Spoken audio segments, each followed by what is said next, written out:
Nehemiah went to Jerusalem to help the people rebuild the city walls. The people started working together to fix the walls and the burned down gates. The walls and gates had special names. Some of the people worked on the fish gate. The fish gate was the entrance to the fish market. Some people worked on the sheep gate. This gate led to the place men gathered to sell sheep. Others worked on the valley gate, the old gate, and the horse gate. The workers put in doors, bolts, and bars. They cut stones and lifted them into place on the wall, and they filled in gaps and holes. All around the city, people worked side by side. Soon, the wall was half as tall as it had once been. Not everyone was happy that Jerusalem's walls were being rebuilt. Some men who lived nearby were angry.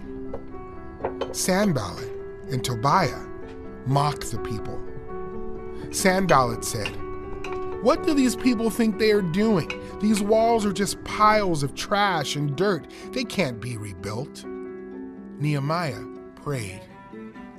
God's people kept working on the walls, but their enemies made a plan to attack them and stop their work. God's people prayed and assigned men to guard the walls all day and all night, but they were discouraged. "Our enemies are everywhere," they said. Nehemiah reminded the people that God was with them. "Do not be afraid. God is great and powerful," Nehemiah said. "Be ready. If our enemies attack us, God will fight for us."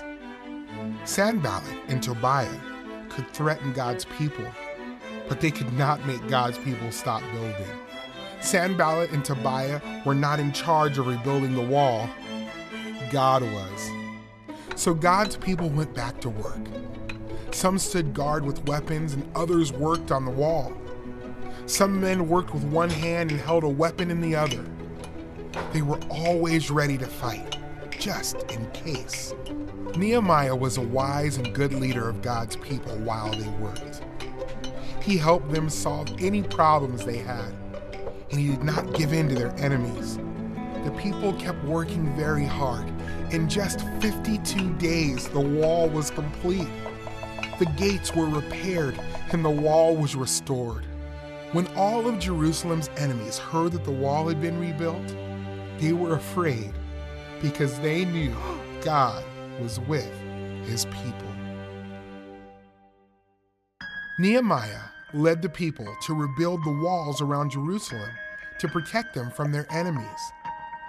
Jesus came to protect us from our enemies. He died on the cross and rose from the dead to rescue people from sin and death.